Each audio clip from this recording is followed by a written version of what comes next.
Now, I'm just curious. I know All Blacks are the pride of New Zealand. How did your life change once you got moved up to that squad? Like, are you now treated like rock stars wherever you go? Yeah. That could be kind of a way to put it, but like, yeah, it's just like your whole life changes, like good. Ladies and gentlemen, this is your captain speaking. Fasten those seatbelts and strap in. We'll get you to those margaritas ASAP. Hola, bonjour. Ciao bella madame et monsieur. Salam and salam. Hey, how are you? Welcome back to Drop a Pin. Today we got a very special New Zealand episode where we interview a couple members of the All Blacks who just played in Chicago this past weekend. And then afterwards we do a deep dive on New Zealand as well as Lord of the Rings lore with T-Bob and Rudy. So if you're a rugby fan, this pod is for you. If you're a New Zealand fan, this pod is for you. And if you're a Lord of the Rings nerd, this pod is for you. This pod is all over the place. Yeah. This one. Actually, my mom is in town. I was talking to her, and she was like, when I listened to ZBT, I kind of knew where it was going. Like, it was always going to talk about military stuff, military news, things like that. She was like, the new one, I have no idea what I'm going to get when I start listening, which I like. Yeah, no, I like that too, that we're all over the place. Have there been episodes where your mom's like, that episode was not for me? The drug ones. Okay. Like, yep. She's not a super fan of the drug ones. Okay. And she didn't like the one where we interviewed Low Cash. Okay. We didn't really either. I mean, it didn't do great views, that's for sure. Yeah. We should remind everyone, please subscribe to the new YouTube page. Chaps is doing a cool new vlog series, and I think he's going to be filming the first one next week. I think we can say what it is. Right? Yeah, so me and Sam are going to San Francisco. We're going to do a new series called Day Tripping, where Sam and I and Donnie, whenever he can, we're going to leave on the earliest flight from Chicago. So our San Francisco flight leaves at like 7 o'clock in the morning. We land at 9:30 or 10 San Francisco time. And then we will fly back to Chicago that same day, leaving at almost midnight, 11:55 that night. And so we'll take the red eye back, be back at the airport here at 6:30 and be back in the office on normal time. We're going to try to do it for as cheap as absolutely possible. So we're not going to take any advantage of like freebies that Barstool gets in different places. We're going to do everything above the board and see. My goal is to do the whole trip, flight included, rental car included, for under $500. I think it's doable. I do too. I kind of feel like I should make a list of goals that you need to check off while you're there. Like, well, this one we already had. That's the benefit of ChatGPT, is that we put the places that we wanted to see, some of the, like the Golden Gate Bridge, Chinatown, going to a fortune cookie factory there. Yeah. Going to see the Painted Ladies, where the Full House was, the harbor. And then we just said, start the farthest away from the airport and move us gradually closer to the airport. Okay. So we would have time and not have to deal with a ton of traffic coming back. Mm-hmm. So we'll have like 13, 14 hours on the ground there, and we'll just go the whole time. So I think we should be able to get most of the major San Francisco tourist spots in that day. I think the only goals I'd have for you are meet a sea lion. You can do that. Kate and I did that one time, and we brought microphones and sang "Kiss on a Rose" to them at the harbor. Okay, so you should be able to check that one off. Yeah. Meet a homeless person. Easy. That shouldn't be too hard in San Francisco. And ride a trolley if you can. Oh, yeah. Okay. You know what trolleys in San Francisco reminds me of? Do you remember that old jingle and commercial? Rice-A-Roni, the San Francisco treat. Yeah. Ding, ding. And then they would ride by on the trolley. Okay, and also figure out how Rice-A-Roni became the San Francisco treat. Oh, yeah. Sam, we should bring some Rice-A-Roni with us. Oh, I'm sure they sell it on every street corner there. How long do you think Rice-A-Roni will last in a Ziploc bag? Do you know the answer? No. Oh, okay. I for like I thought that food was poisoning a trivia question. Food poisoning purposes. Dude, so are you talking about like pre-cooked Rice-A-Roni? Oh, like, yeah. I'd have to cook it the night before. I would put it in a Ziploc and like make it cold. whenever we go in the morning.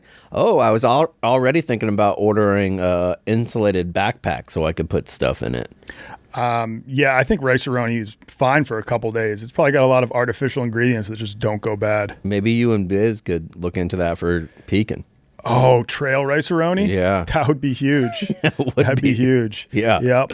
Those Pekin episodes are also coming down the pipeline. I'll announce the official release dates probably next week's episode. And yeah, have a great time in San Francisco, and we hope everybody enjoys this pod on New Zealand. So first off, let's get into the All Blacks interview. Yeah, I'm excited for people to hear them. These guys were absolutely lovely. Yeah, I think they were a little confused by us. Well, you'll see it a second. Yeah, okay. Yeah. Let's just get into it. Today we are absolutely pumped to have a couple members of the All Blacks here. We got Pasilio Tosi and Billy Proctor are here in studio. Donnie, you want to start how we always start our pods? Yeah. Okay. We got a little icebreaker for you. Yeah, we got a little icebreaker. To make sure you feel at home. Me and Donnie always do this. It's not just because you guys are here. This is how we start every show. Oh, yeah. Race. All right. Let's get into it. So, welcome to the Chicago office. We're pumped to have you guys. We get like celebrities and athletes that come in all the time. People were buzzing that you guys were in. We're pumped. Welcome. Thank you for having us. Absolute pleasure to be here.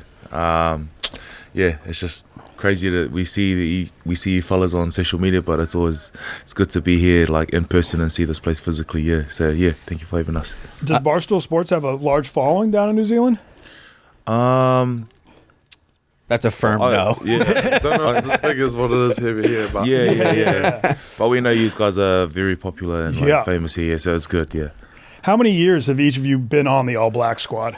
both of us this is our second year. Yeah. So we both debuted last year. It was the same game? Yeah. Too? So we both in San Diego was our first game. Okay. Last year. We versed Fiji over there, so this is our second year, and been enjoying it. Now, I'm just curious. I know All Blacks are the pride of New Zealand. How did your life change once you got moved up to that squad? Like, are you now treated like rock stars wherever you go? Yeah. That could be kind of a way to put it, but like, it's just like your whole life changes, like good, good for the good, you know. Like, it's always good to, as a child, like, you watch the All Blacks on TV, you know, and it's always like a team that you aspire to be, especially when you're playing footy and you finally get to put on the black jersey, you know. It's like, holy heck, how could this happen to me, you know, like a kid from like a small town, and then one day you're watching, and then you're playing in the jersey in San Diego, debuting. I think especially when you're with the whole team, like, because obviously you roll around in a big group there, probably 35 odd, probably even more of us players. So when you're rolling down, through the cities as a whole group, you definitely recognised, and people love to come up to us and say what's up. And these are players that like that we watched as we came up through, like, playing in the age grades, and like then you're finally playing beside them, you're like, holy heck, that's wild. Yeah, that's crazy. And there's still players in the team now that, like, I still remember back that when I was watching when I was still like in college and that, and like now I'm playing alongside them. It's like, what's like the age range on the team? The youngest would probably be 21, maybe. Yeah, and then maybe 33 or 34. Okay. Yeah. Okay, so like not a lot of 40-year-olds that are playing professional rugby. There's only like a certain amount. The ones that, like the LeBron Jameses, like that. Super good for a long time. Yeah. So a couple weeks ago, we had the first foreign-born sumo champion that was in Japan, and he started talking to us about like some of the pressures and like how much eyes are on you and how you have to carry yourself in a certain way. Is that the same thing for you guys? Yeah, for sure. I think the brand of the All Blacks, we've been known to be probably the best team in rugby. So when you come into the environment, That's the expectation that's put on you to be able to repeat that and continue that legacy on. So there definitely is a pressure, but it's part of what we do, and I guess that's why a lot of the boys are selected, because they think that we have the ability to be able to carry it forward. Yeah. So if you're out at the bars drinking, you want to be sure not to get too drunk in case something happens, and then you bring shame onto the whole team. Yeah, there's definitely eyes on you, and obviously you don't want to be putting the whole team in the spotlight for the wrong reasons. So you're definitely aware of what comes with being an All Black. Yeah. I feel bad putting you guys back in airplane seats after you had a long flight over here, but do the All Blacks have their own plane, or are you flying coach like me and Chaps? No, we're actually pretty lucky. When we fly, we don't sit in these seats. We're horizontal. First class. Yeah, it's good. Yeah, yeah, we get looked after well. So especially on those long flights where I would imagine one of the most famous teams in the world would get pretty good treatment. And I think you're not exaggerating. If you had to rank most famous sports teams in the world, All Blacks are definitely top 5, if not top 3. I don't know. Yeah, I would say in Asia, especially the Yankees, I think might be up there, maybe the Lakers. But as far as international, Manchester United, and then All Blacks. Yeah, for sure. I mean, I wasn't a rugby guy, and I obviously had heard of you guys before. The first time I ever experienced, I went to the Rugby Sevens World Cup in San Francisco, and that shit was wild as hell. The two teams that I saw in the parking lot that I was like, damn, these people put college football and NFL to shame was your fans and the Fiji fans. Yeah, the Fijian fans really get behind their teams. Yeah. Even when we have a little competition back at home. The Super Rugby competition that we have back there, and whenever the Fijian Drua is the name of the super team, whenever they come here and play us in New Zealand, it kind of doesn't feel like a home game for us, because all the Fijian fans come out and support their players. Yeah, it's crazy. Yeah, I would say most of my experiences with Rugby Sevens too, because I've been to Hong Kong Sevens about 3 or 4 times, which is the craziest party I have been to in my life. How different is Rugby Sevens though? Would you guys be able to make the transition to playing Rugby Sevens? Or me? Yeah, absolutely not. Okay, no way. It's all about being really fat, really smaller, fast, really fit. Yeah, he could. I used to play a bit of sevens. I never played just out of what we call college, which I think might be high school here, which is I'd been 18 years old, 19 years old, and there was sort of half the year I'd play sevens, or for a few months I'd play sevens, and then obviously 15s was my main game. So it was sort of because you have to be obviously fit and fast, or was what you're saying. You can kind of use it as a off season or pre-season kind of way to touch a ball and have fun with it. Yeah. Who would you say are your biggest rivals? Is it South Africa or Australia or Fiji? I don't know. Probably South Africa. Yeah. The Springboks. Yeah. And probably also Aussie. They're just over the ditch. So those are probably our 2 biggest. I would say New Zealand, South Africa. Those are the 2 countries I think of when I think of rugby. Yeah. And when I think of New Zealand rugby, I would say most people think of the haka.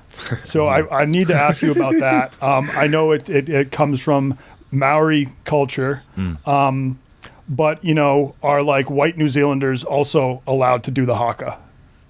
Yeah, for sure. I guess it's part of our whole culture as New Zealanders, and I guess it's a way that we can prepare ourselves and connect as a group. And it's a sort of a tradition that we've had for a long time, and we have our own haka in the All Blacks, kapo pango. So that's what we do most before most games. I gotta tell you, if I was on the other side and you guys were doing the haka, I would be terrified. I would be they're about to fuck me up for sure. I don't want, and I know you changed from the back line. Right, and you had to get a lot bigger. You're one of the first to do that? I wouldn't say I'm one of the first, but I've seen heaps of people do it. Like it was a tough transition. Like I wouldn't say backline, but like I went from like the back of the scrum to right up the front. Yeah, it was tough. It was really tough, but we had a lockdown in 2020. Yeah, and I packed on a lot of weight. And that kind of made the decisions a bit easier to be like, yeah, I'm switching to prop. Yeah. Okay. Yeah, and ever since then, yeah, it was more of a tough switch. Not because the position is hard, but it was more like my ego, like me telling myself I can make it as a number 8. Whereas in like if I had switched earlier, I think like I could have maybe made a bit more strides earlier into trying to make this team. But it's all good. Everything happens for a reason. I believe that like I'm here now for, all kind of worked out in God's plan. And we have a lot of listeners that probably don't know a lot about rugby, including myself. What's the difference in the two positions? At 8 is kind of like you got to be like fit, you got to be physical, got to be fast, and there's not much weight. Like if you think about a scrum, it's like 800 or 900 kilos going one way, and another 800, 900 kilos going the opposite way. Going the opposite way towards it.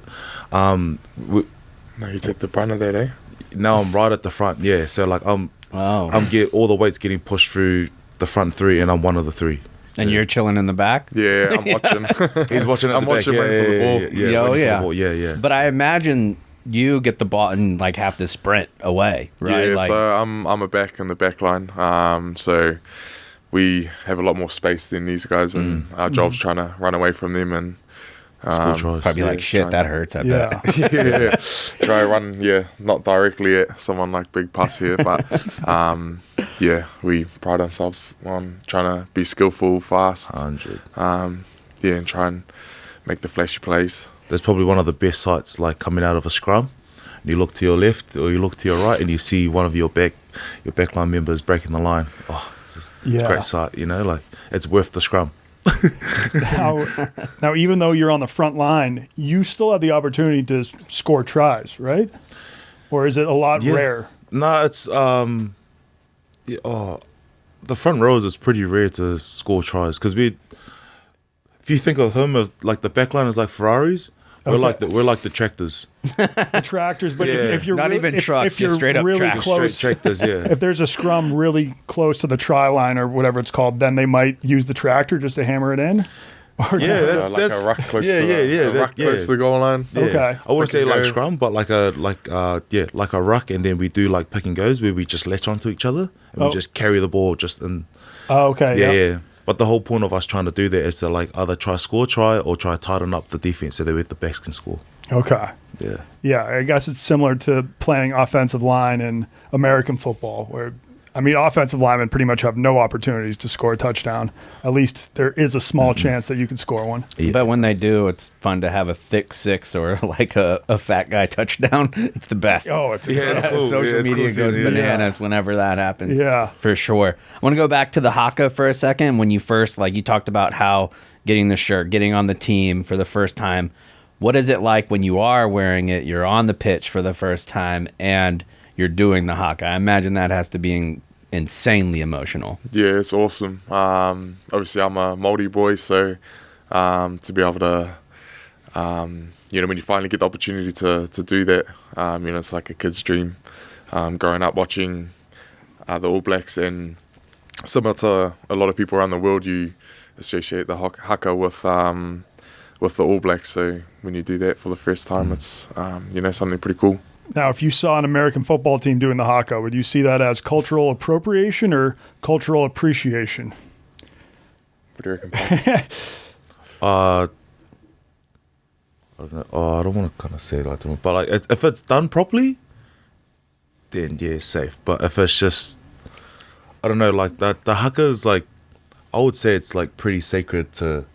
Oh yeah. To like people of New Zealand, like it's like I grew up like in school, going to school, like when we had like mufti day, like where you can wear different colored clothes. I used to go to school like dressed up as an All Black and just do like the haka on the field just by myself, and it's like you grow up watching it, and then like it's a sacred, like, I don't know, because it's kind of like a challenge, like when we do it, when we do it to like the opponents, it's like kind of us laying down our challenge. And like when you do it, like you kind of need to be like firm and like understand what the haka is and like what it means, you know. And like like it's cool when I see like other people do it, but like I just like would be like, it'll be cool if it was done properly. Like you could say a firm no. Yeah, don't do that shit. Cultural appreciation. I don't want to sound like a no. I think if the American football team has like 4 Maori on it and they like teach the rest of the team, maybe that's okay. But if it's just I still would say no. It's an American football, outside of New Zealand, I would say that's a firm no.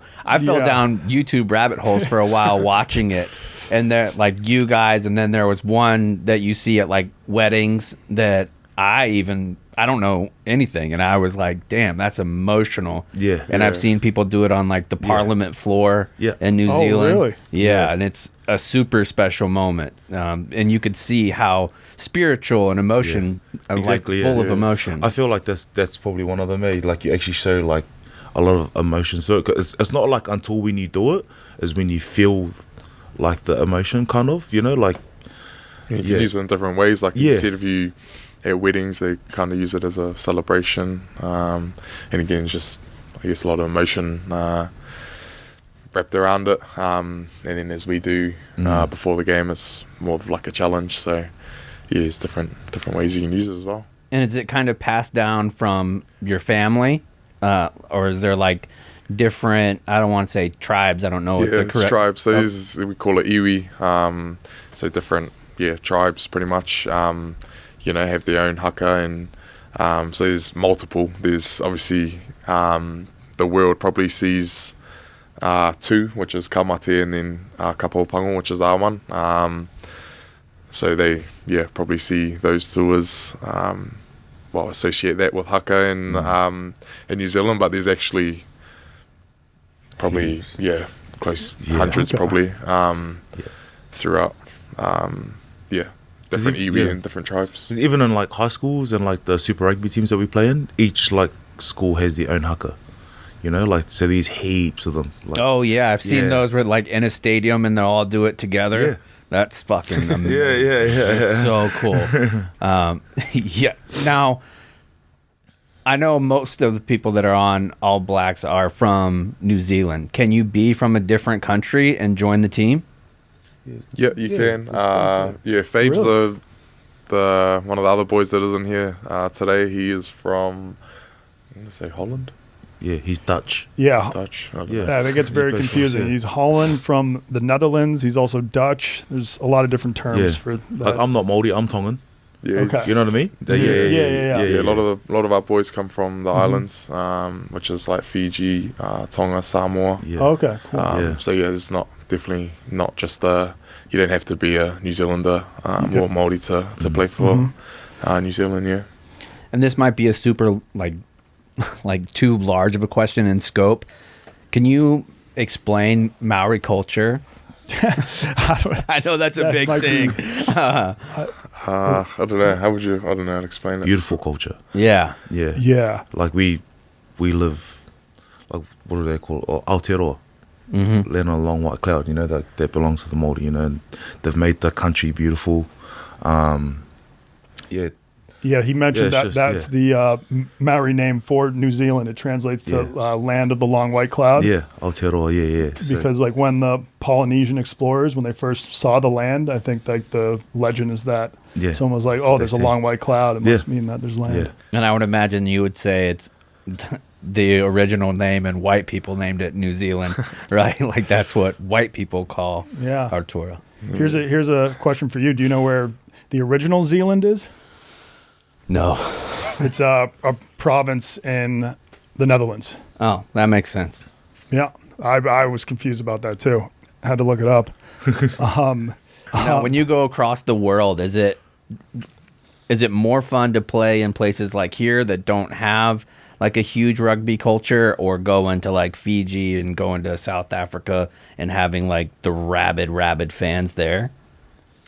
I think it's pretty cool going to the passionate places. And we went to Ellis Park, which is in South Africa last year, the fans there are very passionate, and to an extent probably don't even like us, but you know, it's pretty cool playing in a stadium where, you know, there's not many people rooting for you, and you know, our job is to crush their hearts. To make them unhappy. So a place like that is you know, pretty cool to play in, or one that's pretty cool. Twickenham in England's another pretty cool one. It's like it feels like a stage when you're on it, like I don't know, the way that the lights are on it, it's a little bit raised, and there's another pretty cool when they like chant and like sing in these stadiums. It's so loud, like like, are there songs? I know with football in the UK, every team has their own songs. Like, do your fans have songs that they sing during the matches?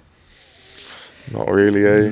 Okay, I mean, that's similar to American sports. It's just it would just be "Go All Blacks." Let's go defense. That's the extent of our songs. Speaking of American football, how much do you guys know about that sport, and do you think they're pussies for wearing pads? Great question. I don't watch. Nah, I don't watch too much American football. If anything, I watch a bit of NBA, but nothing with him. Yeah, that was the note that we got. One of the notes we got. He's a huge NBA guy. I like Boston Celtics. Basketball. Boston Celtics? No. He actually likes them. You like the Boston Celtics? Hell yeah. Let's go. Who do you like? I'm a Damian Lillard fan, so wherever he's at. Yeah, Trailblazers. Yeah. I was a big Marcus Smart fan, but when he got traded, then dude, he was great. I was sad. sad. It was a fair trade. We won a ring. So got us the ring.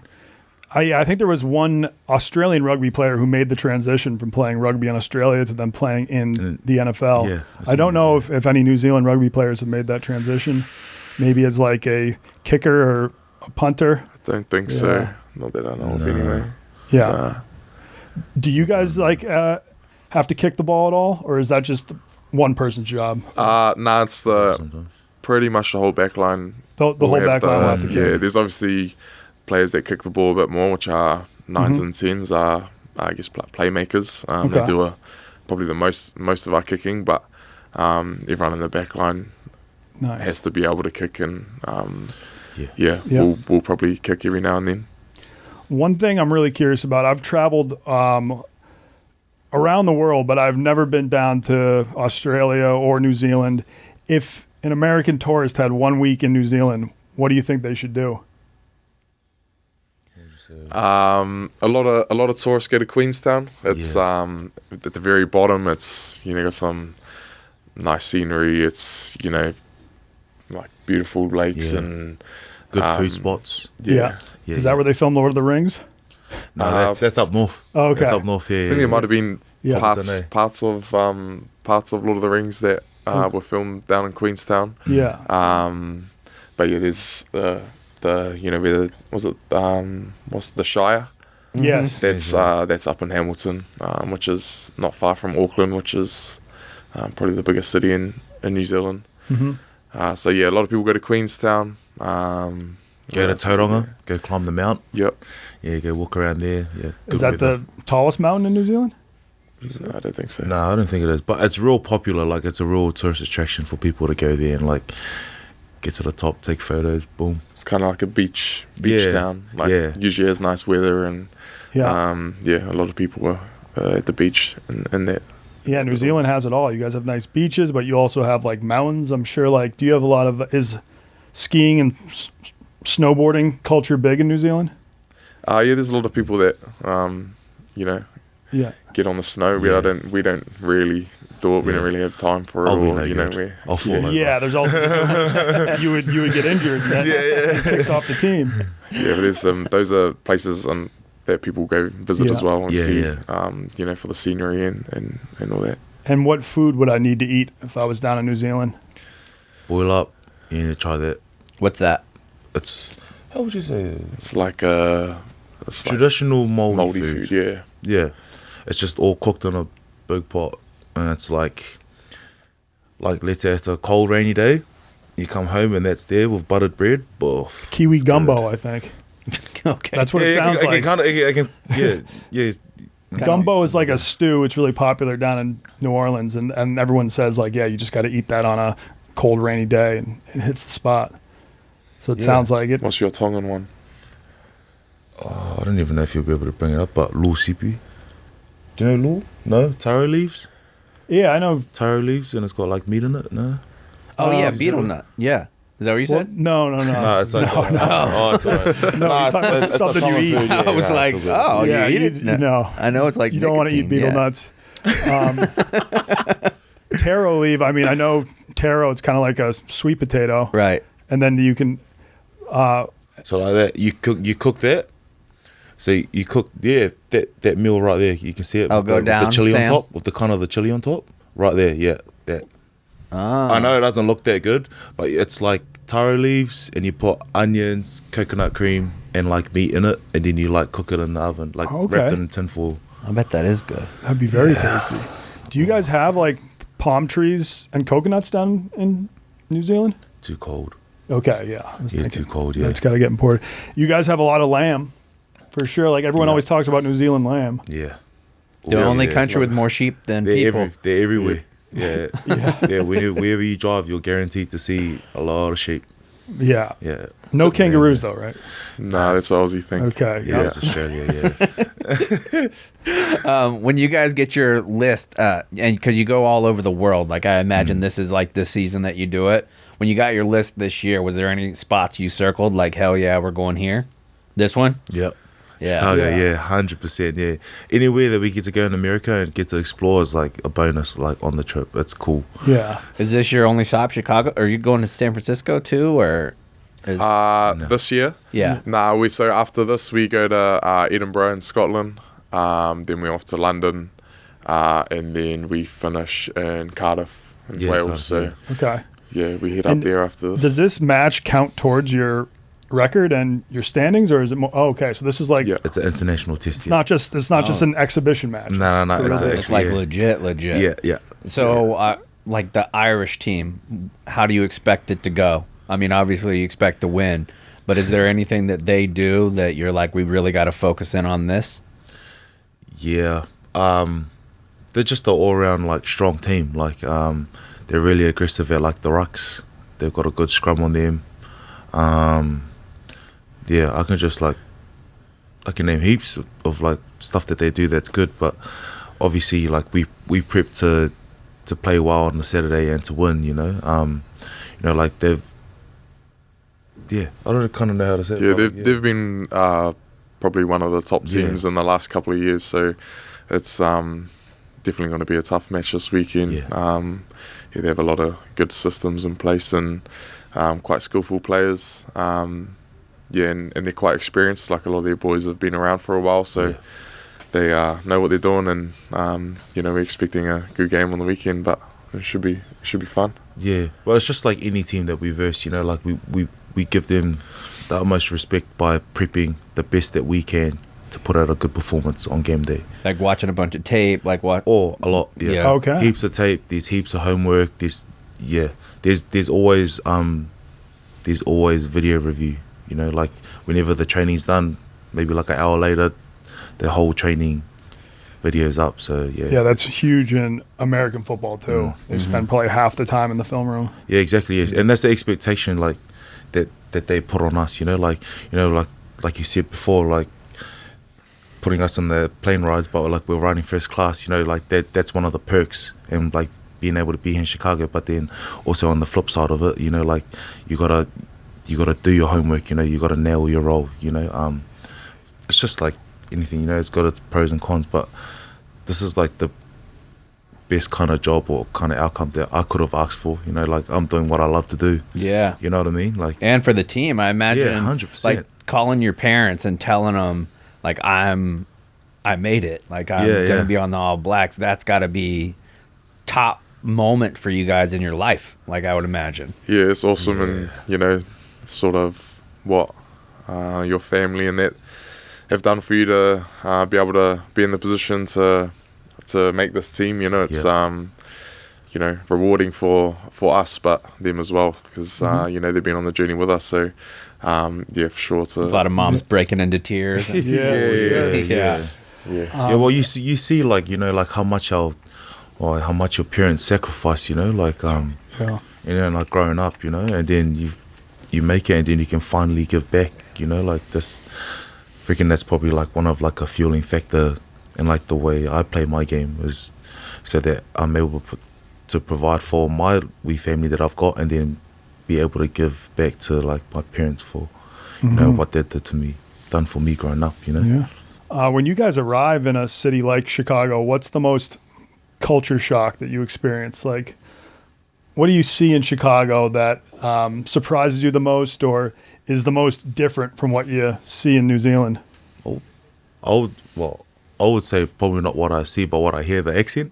Okay. Yeah, the accent, yeah, it's cool. Yeah, it's real cool. Actually, we don't have one. You guys do. yeah. That's what I was thinking. Yeah. I was talking to one of my mates the other day, and he was like, yeah, they're probably like, what is the accent? But to us, we're like, it's crazy hearing the accent, yeah. I even like the language, like, you know, you hear it on TV, like the slang. Yeah. Like, you hear it on TV, but, you know, when you're walking around the streets and hearing it, it's like, it's crazy. This is what I watch on TV kind of thing. Yeah. I on YouTube the other day, I came across, or maybe it was TikTok, I was scrolling it, and I saw this video. It was like, what Americans sound like if you don't like speak English, and we sound ridiculous. It's always like, dude, what's up, dude? How's it going, like the dude? way that the voice are. I'm like, no wonder people fucking hate us across the world. People don't hate you guys. I was looking on Game Time a couple days ago about like prices. I don't think I've ever seen prices in Soldier Stadium that are as expensive on the secondary market as what people are paying. Like, I'm talking, like, if you're gonna be 15 rows back, $800. Like, if you're midfield, so expensive. People are pumped, yeah. And that's in like a stadium with 65,000 seats, and they're all. I think the cheapest one I saw, like the highest nosebleed, was like $250. Oh yeah. Yeah, people are buzzing across the city to see you guys. Man. I think maybe more Irish fans in attendance, just because it's a lot easier of a flight from Ireland. I'm just saying, just because of the flights. Like, I was talking to an Irish guy. He's like, yeah, all these Irish CEOs, like the CEO of Jameson, the CEO of Guinness, they're all like flying in for this. But I'm sure some Kiwi fans will travel too. Yeah, it's a great excuse to come to Chicago. Yeah, a lot of the time we, you know, the Kiwis that live in the areas, or maybe the Kiwis that live nearby in America, usually show out, and you know, we usually see a few All Blacks jerseys and supporters come to most games, so hopefully there's a few there this weekend. I have Irish ancestry, and I'll be wearing y'all shit for sure. My wife is Irish, and I'll be supporting the All Blacks. There you go. We appreciate that. You guys come to the game? I would love to. Yeah, I'm going to the game. I can't wait. I'm super excited. Oh yeah, it'll be good to see you fellas there. What's the normal stadium size for you all? Like, when you're playing like a typical match that I guess you guys only play internationally, right? Nah, we play for it's called Super Rugby. Yeah. It's like playing for your so it's kind of like, you know, NBA The Boston you play for. Celtics, Like that. On Team USA. Yeah. Like that, So there's, when we play in we verse Aussies as well. Okay. So there's five New Zealand teams, 5 Aussie teams, I'm pretty sure. And then a couple of like island teams how we're talking about. So we play for our region. We both play in the same Super Rugby team. We're play for the Hurricanes, which is Wellington. Okay. And yeah, our stadiums. Well, how many fans do you reckon we get? It can vary depending on who we play, but 15,000, 20,000 maybe to a game. And when you play for the All Blacks, is the expectation for that team that you're on, like, that you guys be absolute superstars?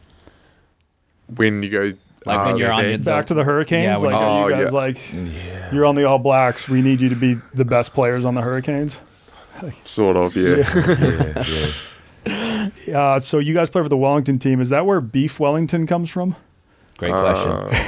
Good question. I'm not sure. I don't even know if I've had Beef Wellington maybe once in my life. It's delicious, hard to cook. Shout out Gordon Ramsay, nails it.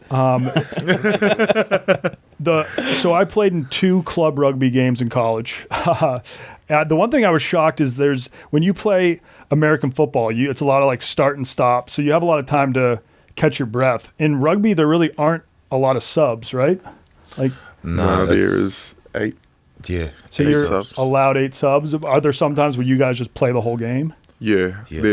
There's no like rolling subs, so you can't like in American sports you just swap whenever. You only get 8, and once your 8's done, then done. You can't. There's no more like soccer. Subbing You get again. taken out. That's it. Yeah, you're done. Yeah. So.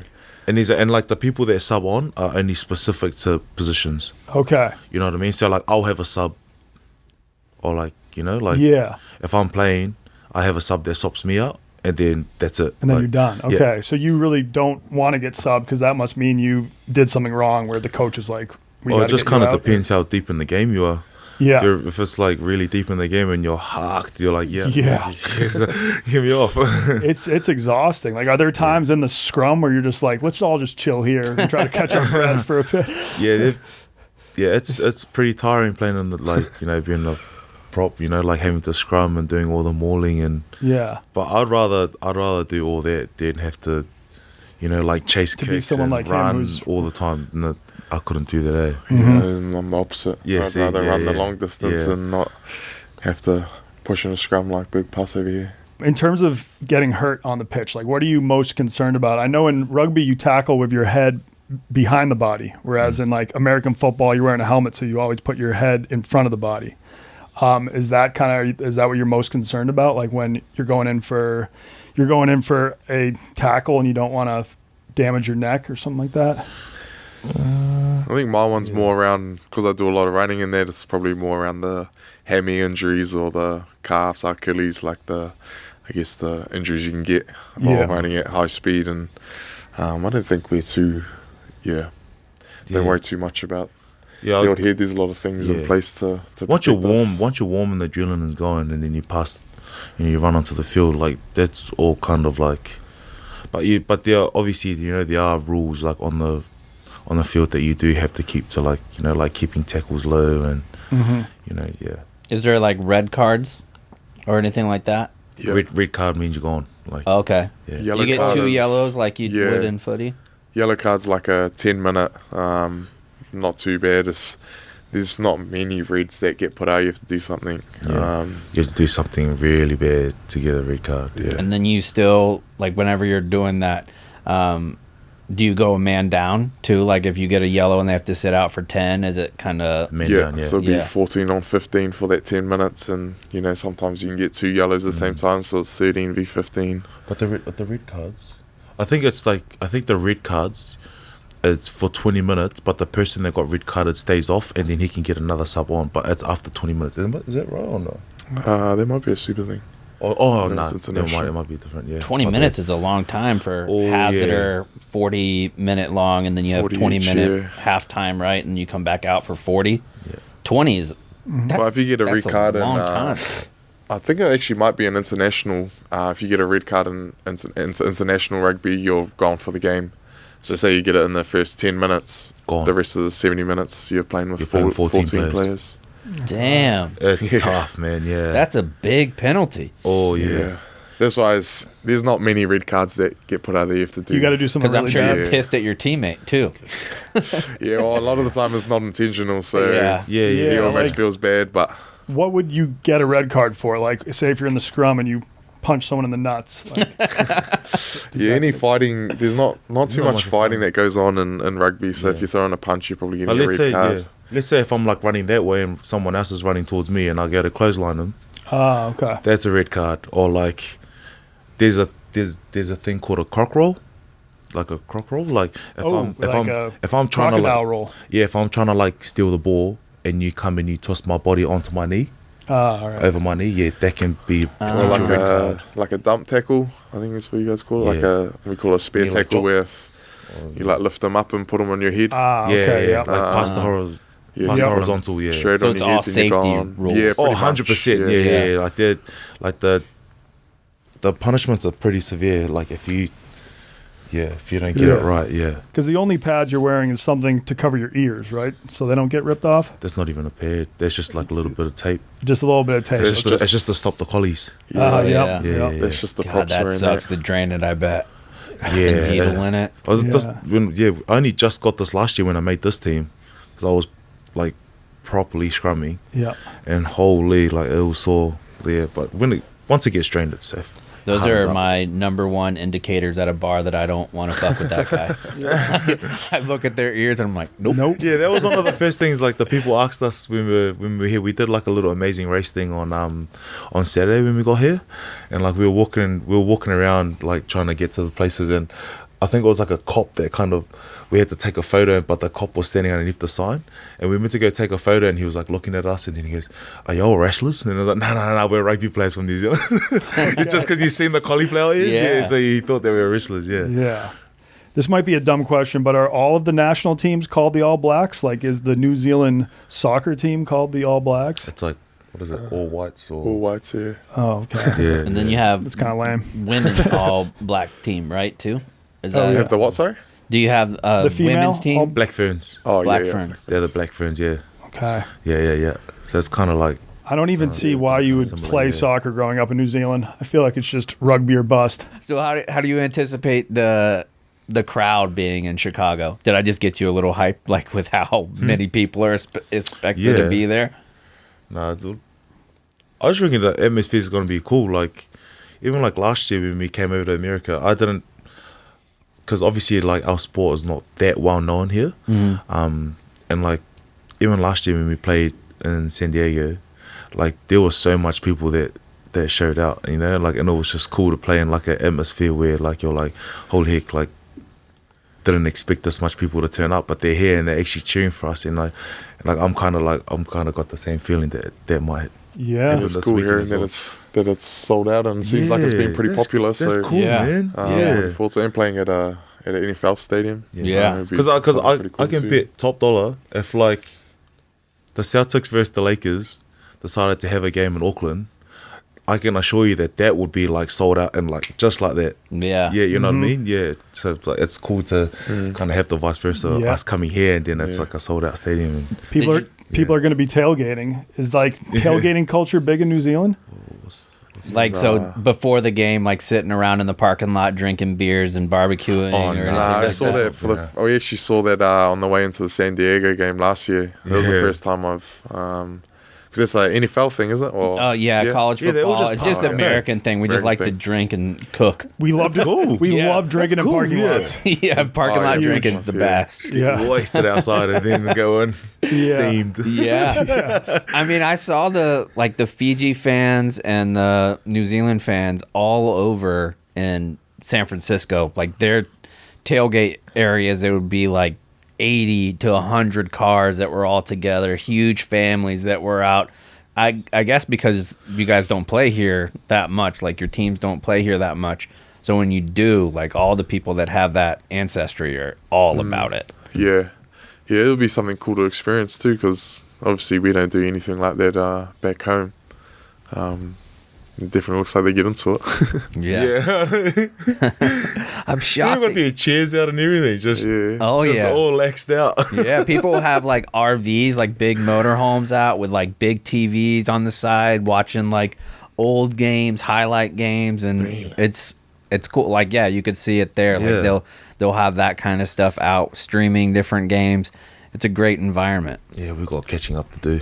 Cornhole. Yeah. All right, guys. Well, thanks so much for coming on the show. I cannot wait because I've only been to Sevens game. I've never been to the big. I can't wait to see how different that is for 15s instead of 15s, right? Yeah, 15. Yeah, 15 aside. Didn't want to mess that up.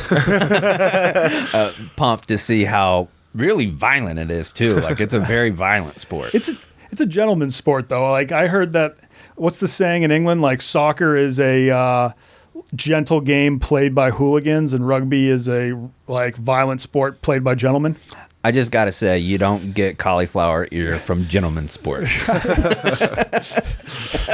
Yeah, like when we get on the pitch, like if we're not wearing the same jersey, you're my enemy. But then when we come off, like, I'll happily have a beer with you and yarn with you, you know? Like, has there ever been a team that you, when you are doing the haka together, where you look over and be like, we already got them mentally?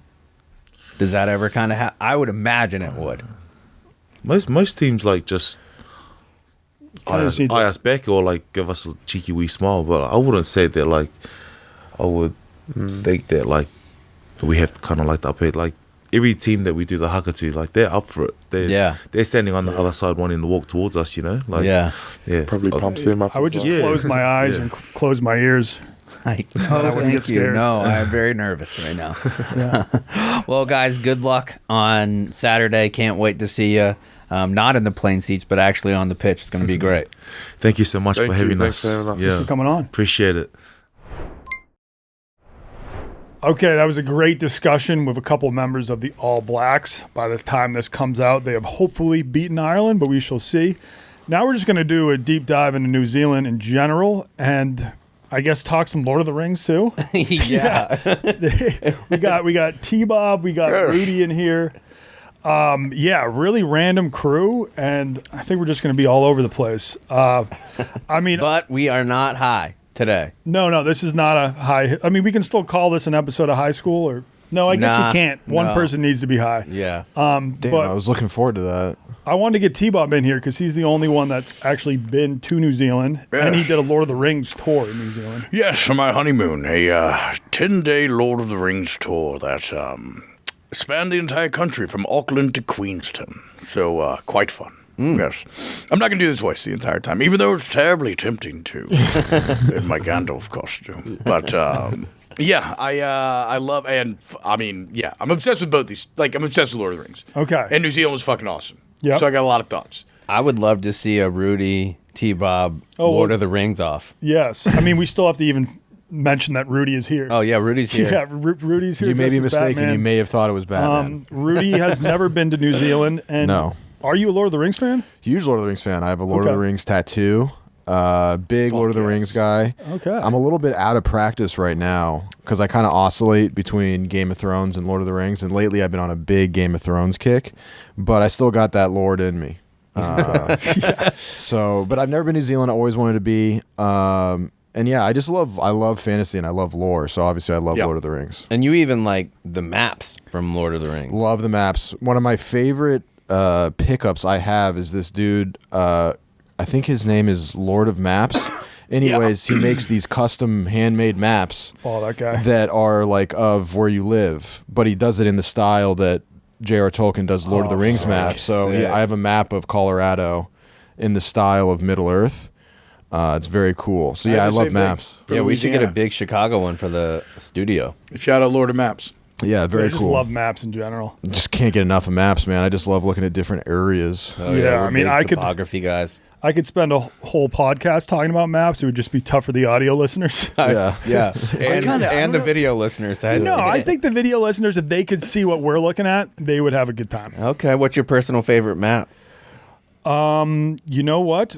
I think my favorite map is, this is a really good question because I do have an answer to it. Thank you. Motherfucker.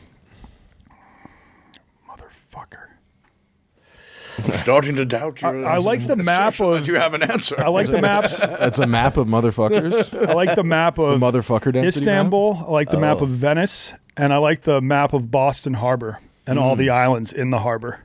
What's the city that it spirals out? It starts as like a circle. Is it Austin? That it's like completely a circle.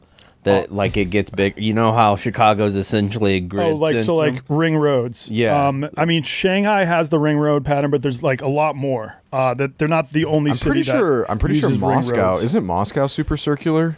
I'm not sure. Yeah. But those look cool. Like you see, like I also think the grid system looks great. You're right. Moscow does have a lot of rings. Washington, D.C., I guess, has rings. Atlanta has rings. Oh, that makes sense. DuPont Circle and what have you. Apparently, the lost city of Atlantis was like 10 whatever. Concentric rings or whatever. Concentric rings. Concentric. I wonder if there's a way to like relate that to how many championships a city has. Great question. Yeah. That's the signs. Yeah. Who's got rings? Round ball. Yeah. Like you got if you're a circular city. Well, that wouldn't be true because the Wizards stink. Let me try to steer this convo though back to New Zealand. No, I think we should stay on maps. Speaking of maps, sports. When I took a look at the map of New Zealand, I did notice that Queenstown seems to be in a very cool place. It's like right on a lake. Yeah. Surrounded by mountains. I believe is it Lake Victoria, maybe or but yeah, it's and it's Queenstown, so I guess it would make sense. Yeah. To the far southern and guys, if I like misspeak about any New Zealand facts or memories here, recognize I was 23 years old. I'm now about to be 37, but I believe it's on the southern tip. As you can see here, though, this was the coolest part about New Zealand: an incredibly longitudinal country, and so you get every single biome in one country. We went there during our summer months, their winter months, and we started in Auckland in the very north, or Matamata in the very north of the country, and that's where the Shire is, right? And they didn't have the set built out. I've had a beer in the Green Dragon. It was fucking unreal. Smoked a pipe under the party tree, but damn, that's sick. I know. Now I think they might have like an Airbnb thing you can do. I'm not 100% on that, but I went after they released The Hobbit when they had made the Shire set permanent and were like welcoming in tourists and everything. So we started in Matamata and then we worked our way down. And yeah, like in the north it was like rolling green pastures, like what you see in the Shire, and maybe like the English countryside and stuff. Then where the two islands meet, it became very tropical, sort of Fiji, like Tahiti feeling. And then by the time you got to Queenstown, you were just in a straight up ski town, just like an Aspen, just like a really nice ski town. It was freezing, and you go snowboarding and shit. That's sick. Did you take the ferry from the North Island to the South Island? Yeah, I love ferries. I love train travel.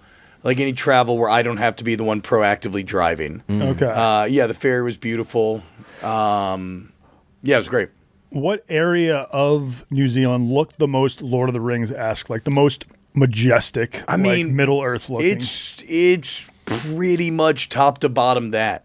Okay. Like it's kind of fucking insane. It's not a terribly populous country. More sheep than humans. That's the old tagline there. Mm-hmm.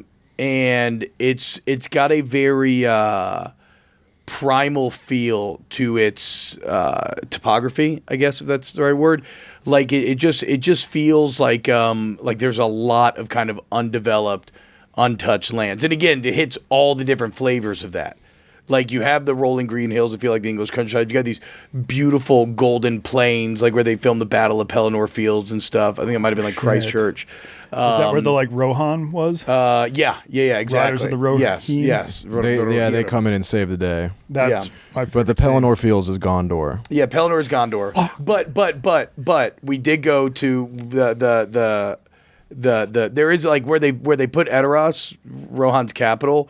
It's this like plain ringed by mountains, and then there's a hill in the middle that they actually built the set on. It wasn't up anymore; they had to tear it down. But we went there, saw they did Pelennor. We took a helicopter to fly into these mountains and see like where they're like hiding from the Crebain, the black crows that are Saruman's spies. So I mean, from mountains to rolling hills to beautiful like mountain lakes. I mean, it literally. We went to like a hunting lodge in Rotorua where they have these stag skulls that look like there's something out of fantasy because again, famously New Zealand, no land predators. So no like deer, native land mammals. No native land mammals. In meaning, general. all these like English people introduced like stag and deer and stuff, which could go on to just get fucking massive and thrive. And I think Rotorua was a volcanic town too. Okay, kind of had this smell of ash, and it that's maybe why the land is so kind of like that too. I'm pretty sure it's on a fault or something because I know Christchurch dealt with like earthquakes and shit. But whatever, Rotorua was awesome. That was all like mountainous hiking and. It was just fantastic, dude. It's a beautiful country filled with unbelievably kind people. Yeah. Very kind people. I mean, I think I was punched by a Kiwi once. I mean, that's of course you get punched by anybody. You were at Rugby Sevens. Rugby right? Sevens in Hong Kong. You got to get punched. Yeah. You They had hit. it. You They had it. can You hit. had it coming. I did not they have it can coming. hit. I got punched because I was dressed up as Freddie Mercury, and that guy I don't think liked gay people. Yeah. That guy sounds No like one a has pussy. ever That is been. not- that Kiwi. Yeah, No one's that- ever that been more is- that is- unanimously an asshole than that guy. Yeah, that is one Kiwi. Every other Kiwi I have met has always been a pleasure. Now they are very friendly people. With all the seasons and what I would assume, and I think what most listeners assume, isn't that big, Sam. When you pull up what the Mercator projection is of New Zealand, don't get me started on fucking Mercator projection. Yeah, Mercator projection? projection of New Zealand on the United States. Or bring up New Zealand on Europe. I think it's like the length of Europe. But I almost. think most people have that are really? going to listen I feel like here. it was tiny. Is it maybe not? There's Europe. pretty Oh big. wow! So that's that pretty goes big. all the way from Norway down to the bottom part of France. South of France. Wow! Yeah, so Do it on yeah. the United States. Yeah, that might be more easier. And there's only to understand. it has like one of the lowest population densities. Only has 5 million people. Yeah. Yeah, that's insane. Okay, And so look at that, it's like on the almost United like the States, it Eastern goes Seaboard. all the way from Pennsylvania all the way down to the coastal region of Mobile, Mississippi. Alabama. The Gulf. Yeah. Yeah, brown water. Wow, And so people. that's huge. So that's, Yeah, so that's I mean, it's okay. So like Rudy's saying, not like small. 5 million people No. in that amount of land. That's why I feel so untouched and primordial. That's the word I was looking for. There it is. It's a primordial landscape. I think such a fascinating fact to me is that it was the last piece of land on Earth settled by humans. Really? Yeah. So like the Maori were the ones who found it. They were Polynesians. Yep. And so they kind of like traveled from Tahiti and just canoes all the way down to New Zealand. And when they arrived, there were like 0 humans there. So it was the last landmass that humans reached. Also, shout out to me for asking the worst question I think I've ever asked on a podcast. Explain Maori culture. Yeah, that was tough. So open ended. You go, this might be a little long-winded, but can you just explain Maori culture? That was even after it came out of my lips. I was like, I've been doing this way too long to ask a dumb question like that. Yeah. Yeah, but you got the Ken Burns one, so like Yeah, it's true. the law of equivalent exchange. Yeah. Like you had to pay back on Yeah. the other side of the docket, your accounts payable, receivable. Now I you're definitely even got out. a little too in front of my skis. The for ledger sure. sleeve is clean. I do know tattoos are huge in Maori culture. I Yeah. didn't see any tattoos on them, but maybe they still had some. Facial tattoos are a big part too. And man, those are a fucking big people. Yeah. The Maori people. Yeah. I remember we were riding a train, and just such a weird small world thing. The woman working the snack cart or snack bar on the train, drink bar, was a very big, robust woman, just like thick, like strong, like Heavy naturals. like a woman, yes, who would have been on an ancient battlefield and been in would have been in completely and been dominating men and killing them. And come to find out, her brother was like a defensive tackle for the Vikings for like 8 or 10 years. Like might even be in their Ring of Honor or something. I can't remember his name because I haven't thought about this story and he was forever. From New Zealand? From New Zealand, though. Okay, yeah, he 'cause got I was- scouted at some sort of international combine thing. And this was back, I went in 2013. Yeah. So this was like early international scouting. Maybe he got seen at like a McDonald's or something. I can't remember. Dude, I would love like Gruden Wait. discovering New Zealand and just going over there and just looking around and being like, Yeah. look at these guys. Look at these. Because Absolute we were Look at asking these the guys, huh? We got to get How these about guys. these guys? Get on the boat. You're coming back with us, baby. You're gonna love Yeah. Tampa Bay, bud. Sure Wait they till you would. see Poughkeepsie. Because we asked the 2 members of the All Blacks like about American football. They really knew nothing about it, and I kind of asked them if any New Zealanders had made the transition. They weren't sure, but I guess there has been at least I'm gonna look one this up. Kiwi in the NFL.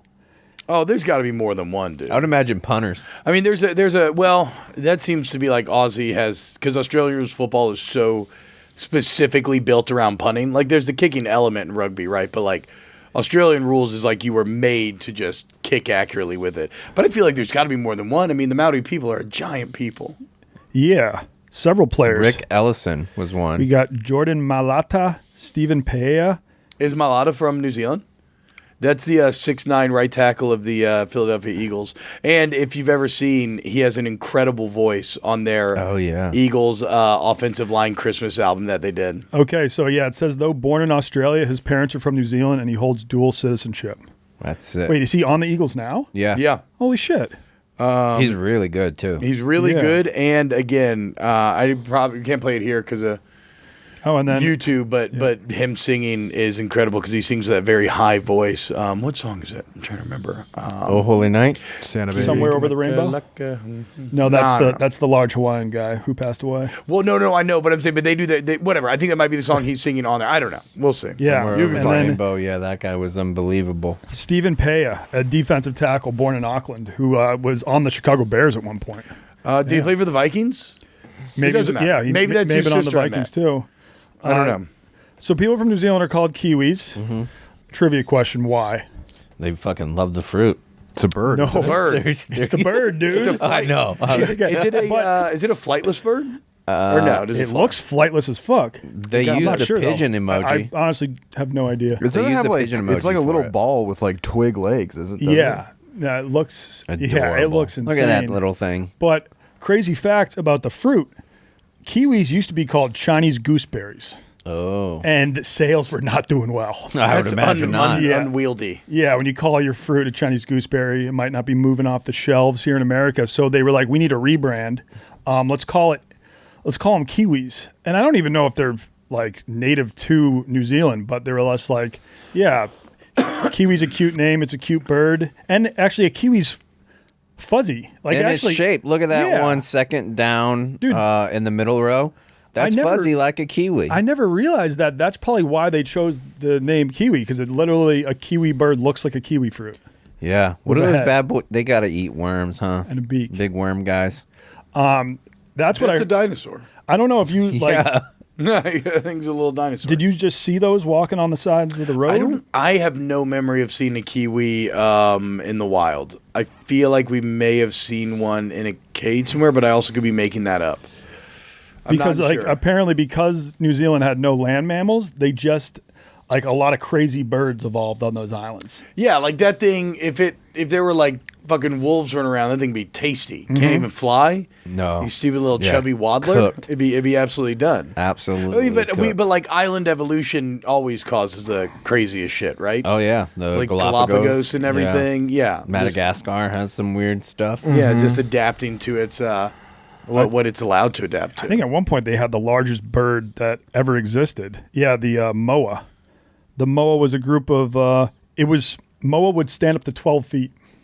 Damn. It's a dinosaur. That's too big for a bird. That's bigger than Wimby. Yeah, like I wonder if the Maori used to have to like fight moas. It is crazy though that like if you look at the like megafauna of the earth, like the saber tooth, the massive sloth, and then like humans came in and they were just as soon as they encountered, they're like, nah, these guys gotta go. Yeah. So and they're gone, dude.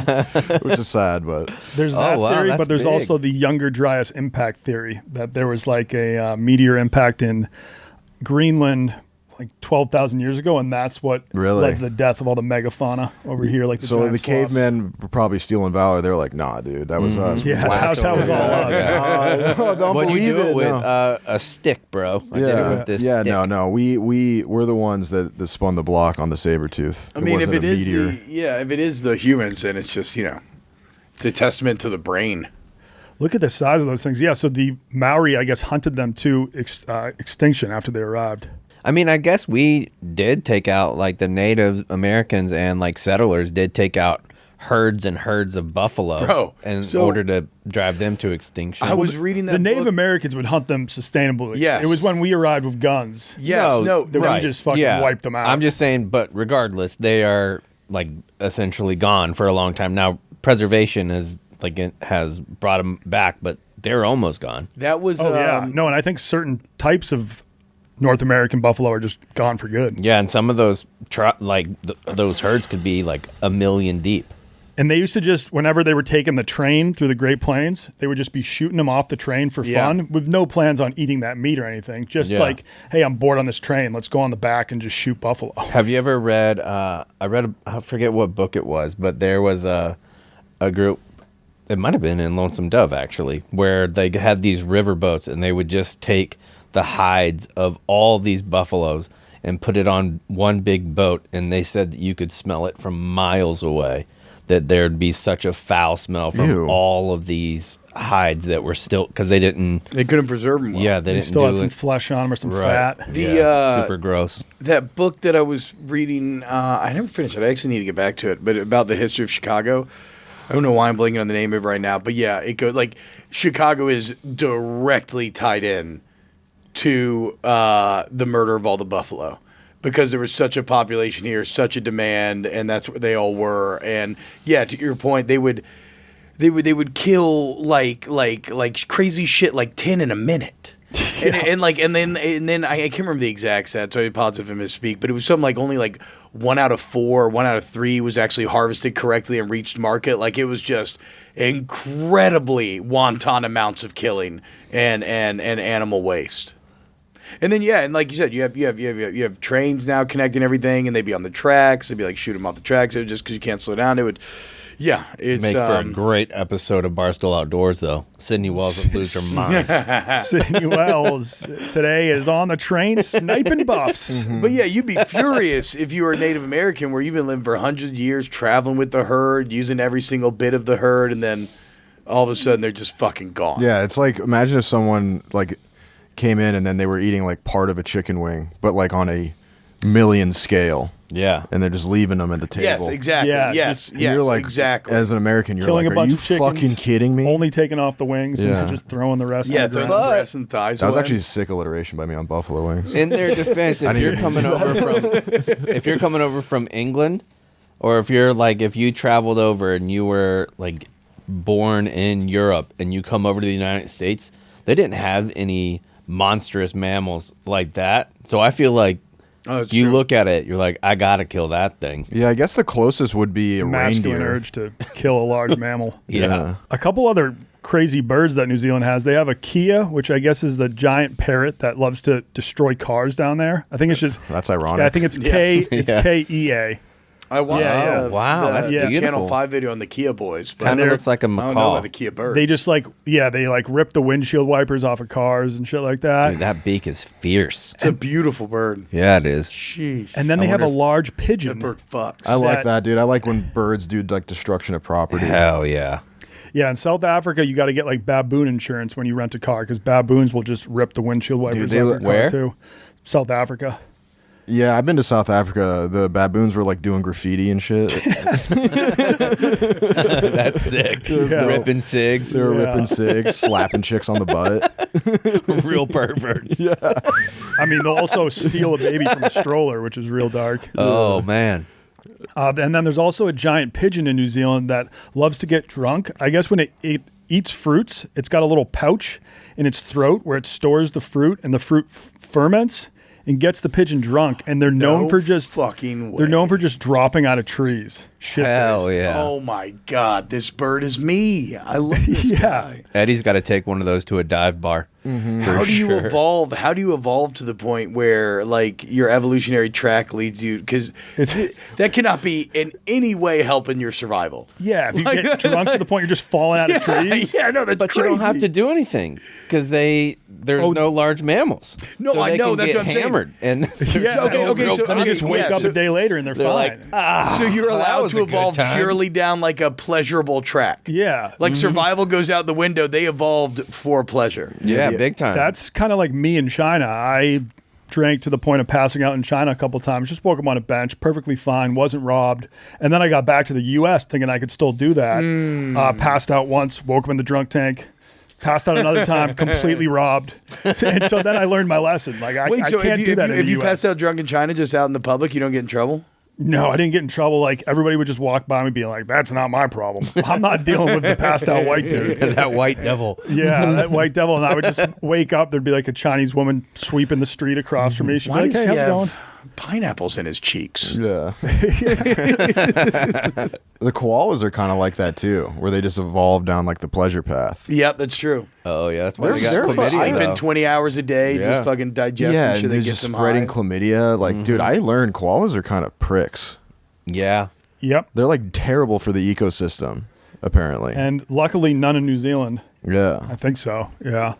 Yeah, I got issues with otters and koalas. Whoa, Yeah, otters. Why? What's up with otters? Prolific necrophiliacs. Yeah. Really? And perverts. Bro, that's in their culture. R words. Yes. Well, that's the dolphins too, right? Yes. Dolphins are hardcore harpists. Whoever bonobos too. Whoever does the PR for koalas and otters deserves a Nobel. I mean, laureate. otters and koalas do a lot of it themselves, so they're fucking cute as a button. Yeah, but You dude, know? they're monsters. I don't fuck with otters, and they the more swim people need so to know. well. Yeah, but what about when you go see an otter at the zoo and they like flip off the window? I went to the respect Chicago Aquarium. The otter exhibit, I think, was my favorite exhibit. Just watching them just like dive down so incredible. fast, dive up. No, I But know what they Or do. like wicks water away. Let he who has not eaten a dead ancestor cast the first stone. No, Fair. Gonna be me.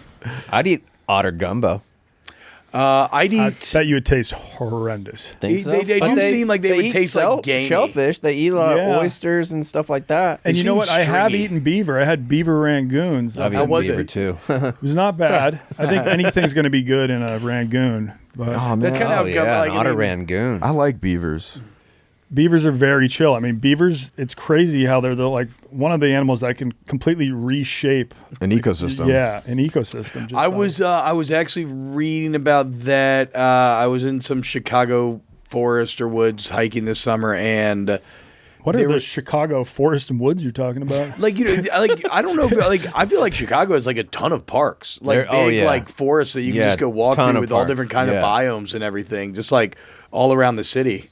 I mean, I don't know. I've been to Lincoln Park and Humboldt Park. Those didn't have a lot You of might have to The go a little Thatcher more out Woods is a suburb. You big might have to park. go a little That's more one. suburb way. I just put Okay. out a tweet like, "Hey, where should I go walk?" And I can't remember where I went, but it That's was our great. Fangorn Forest. Yeah, Yeah, okay. But they have they had these like plains, these like tall grass plains, and they were saying it was all about the otters because how did it work? Okay, at first it was like flooded land. Then the otters came in and they made the dams. the beavers. The beavers. Yes, excuse me. The beavers came in, they make the dams. So then the water dries up, and these tall grass shoots raise. It creates a plain, and then the beavers leave. And then eventually the water will come back. It'll fill back up, and it kind of rinses. So as you said, it legitimately changes the ecosystem. The beaver does. What's a beaver's tail made of? Meat? Yeah, it's got fat. And so the woodsmen back in the day that were like beaver trappers, I guess they would love to eat the tail. It was seen as a delicacy. They used to love eating fat back in the day. Yeah, because it was just like You don't love steak fat? so many calories. No. And like I you don't need like anything that's chewy. I love I love steak fat. fat. Well, dude. I guess I like gum. Okay, that's not. Very similar. Wait, so when you are eating a steak, do you cut the fat off? Yeah. Wow. Dude, Well, okay. That's fucking that's crazy. crazy. So Each person is entitled to their own when I was proclivities. like 12, Yeah. my parents used to It's tell a me bad like don't proclivity, though. eat the fat. And then it's like I moved to China. They love fat in China. They eat like pork with they eat these pieces of pork, hung shao rou, which is about 80% fat, 20% meat. And that's when I really fell in love with fat. And now, I mean, fat could be the best part of a steak sometimes. Okay. the most I think flavorful. I want to say this is perhaps because I grew up poor. That might be my take because my steaks were always overcooked. So maybe the fat just got super Fat gets hard. way too chewy if you cook yeah, it too much. so Yeah. that's why I don't like it because it's chewy. If it's succulent, like a Chinese meal, I might try that. Let's give you some good fat. I kind of would have thought I'll chew the that fat. pores would like fat even more because they need all the calories they can get. That's fair.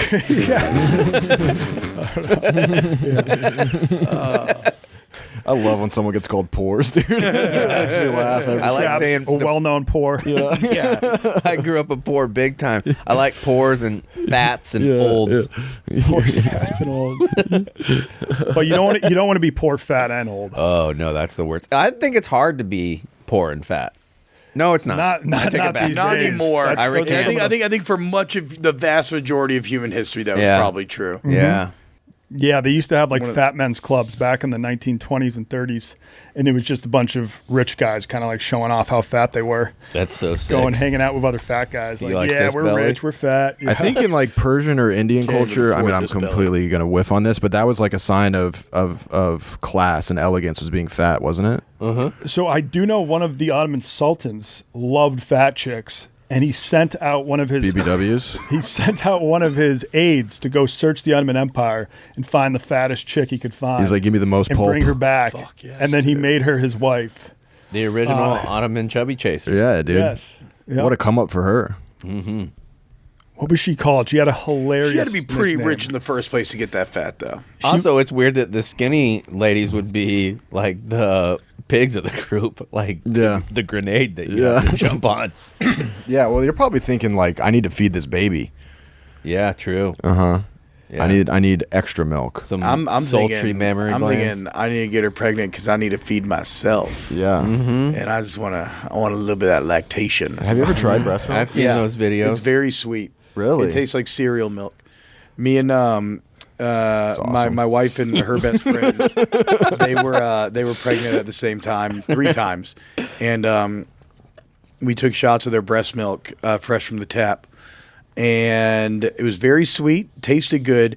The temperature was the thing that threw me a little bit because it's warm. 'Cause Yeah. it just came out of a human body. Mm-hmm. But yeah, but that puts you to sleep, though. Well, I mean, I would drink it again. Yeah. I think first pregnancy, milk boobs kind of freaked me out a little bit. And then the second and third one, they just made me deviously horny.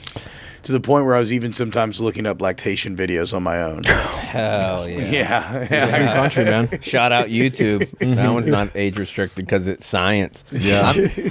We're going to Turkey, and I know you can't bring weed or gummies or anything like that there. Maybe I should just bring a little colostrum in my carry-on. Warm it up. Hell yeah. Although Sleep. I definitely know a couple people just brought weed to Turkey last time. You can get it. You can get it I don't there, know if I too. would recommend it, but yeah. You can get it there too. Okay. Oh yeah, our tour guide. Yeah. We hunted down some, Yep. It was part of the tour. I remember hunting down some weed in New Zealand when we went. That's always a fun part of vacation, isn't it? When you're younger too, especially is like going to the hostel, meeting up with some other fellow young travelers, being like, "Hey, man!" And nowadays, it's like it's one of the lame things about weed being so legal now is all the edge is gone. Yeah, PFT was talking Yeah. about that recently. But like, yeah, being on vacation and kind of asking around and then eventually finding your way to a bag, that was always a great feeling. Yeah, except in countries like Mexico. I mean, yeah, it's fine if you're going out looking for weed, but if you're looking for harder drugs, that's when you get wrapped up into the cartel and Yes, could no, lead to absolutely, trouble. absolutely. I bought Mexican street coke one time, and that was just a really awful idea. yes. It was like kind of before the fentanyl had started to rise. So, but I look back on it now and it gives me the heebie-jeebies because it could have gone wrong in about 7,000 different ways. I like to think that if I got like wrapped up in the cartel, I could just sort of vibe my way out of it. Yeah. Yeah. Like, hey, what are we doing here? Hey, fellas? guys, fellas. Yeah, Hey. and then they feed your testicles to you. Yeah. Yeah. Hey, Yeah, I listen, wouldn't want that. I'm a cool guy. Did I tell you? Hola. I would get diced. T-Bob, being from New Orleans, did I tell you this on the last pod? My friend was trying to buy some coke on Bourbon Street, and he found a dealer, and the dealer took him into a back alley. He's like, all right, all you have to do is just stare at my penis for 5 minutes, and I'll give you a free bag of coke. Oh, that's a good deal. That is So, I mean, he didn't have to touch it or anything. He just had to Just look at stare the at guy's it? cock. 5 minutes is a long time. Yeah, Do you think, did he say, like, did they talk to each other during it? Did they make small talk, or was it silent stare? I think it's a meditative alpha move. yeah. I think that's Stare what at it my was. penis. Look directly down the hole. I would feel so awkward. I Ruminate on it. Ruminate on it. I would have start to turning like a talk. Rorschach test. I'd just start describing Now it. wink. Your eyes on focus, and like the whole background turns sort of black, and then he walks away, and the imprint of the penis is still in his eye. It's like one of those 3D pictures from back in the day. You had to concentrate on one part. Yeah, like Mallrats. What's his name? Louis Lastic, the big actor. He can't see it the whole movie. He's all pissed off. So New Zealand.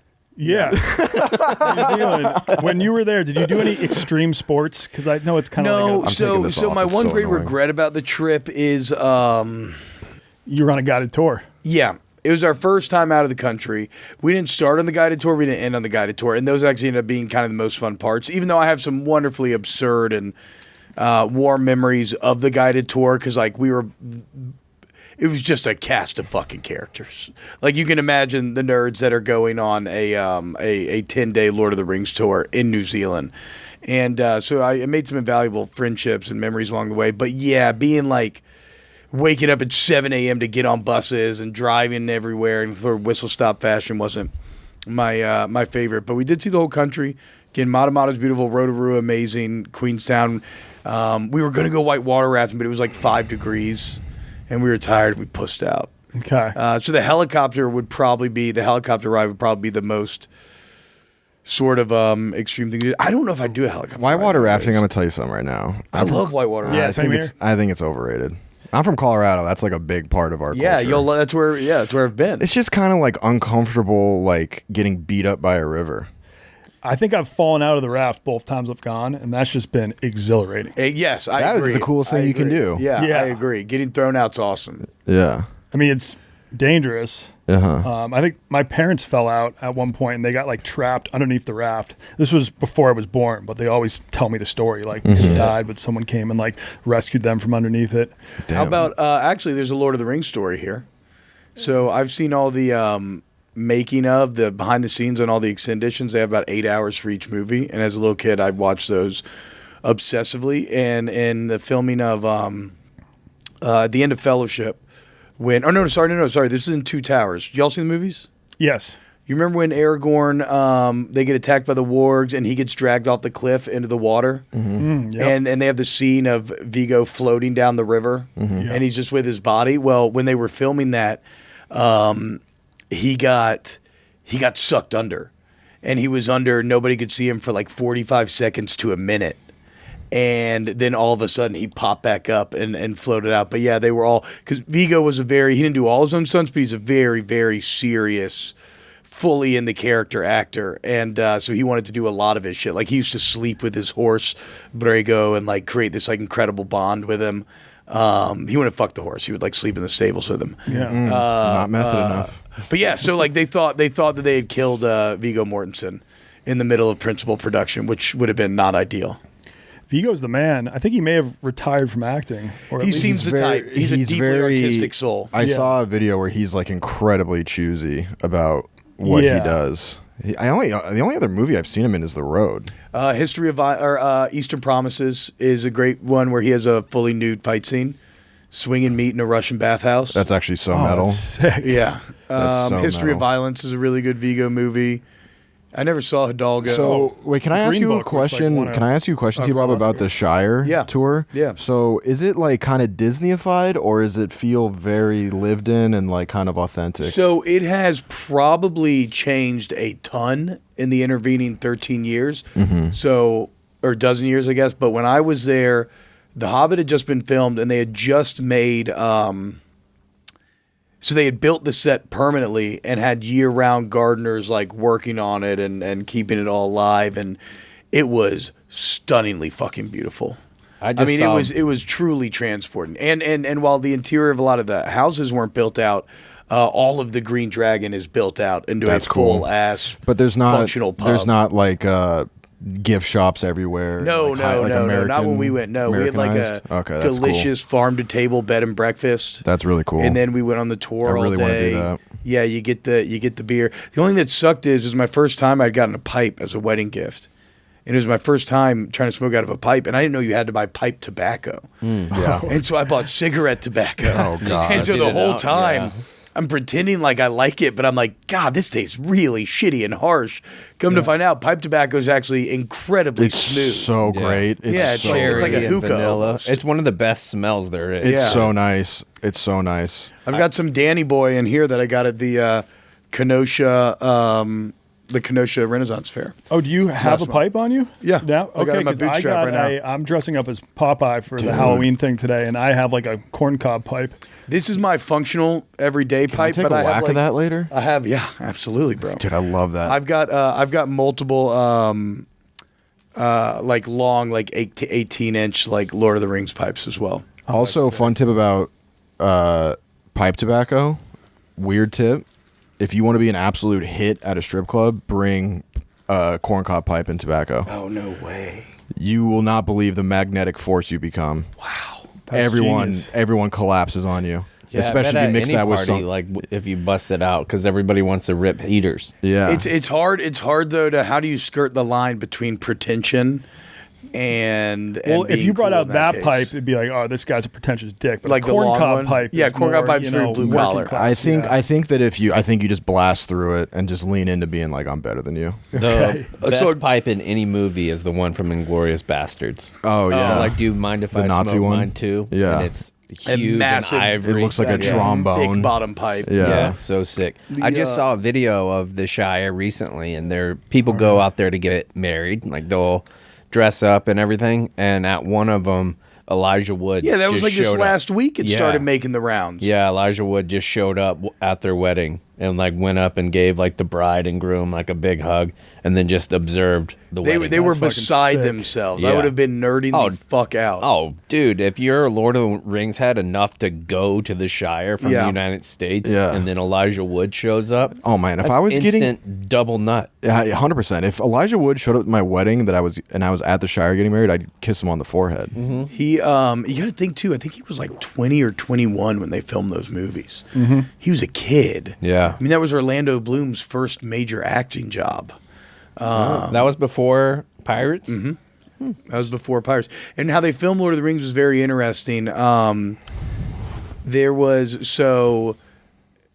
Peter Jackson had gotten the rights because he'd made a couple good movies at that point. I want to say that what was the movie with Kate Winslet that kind of put him on the map? It doesn't matter. But they were shopping it around originally as 2 movies. And Harvey Weinstein was actually one of the main guys behind it, pushing it. He believed in Jackson, and he was like trying to get it made. And then they weren't selling anything about it, and Weinstein was getting pissed. And Weinstein was about to rip it away from them and give it to the Romeo and Juliet director. I can't remember his name.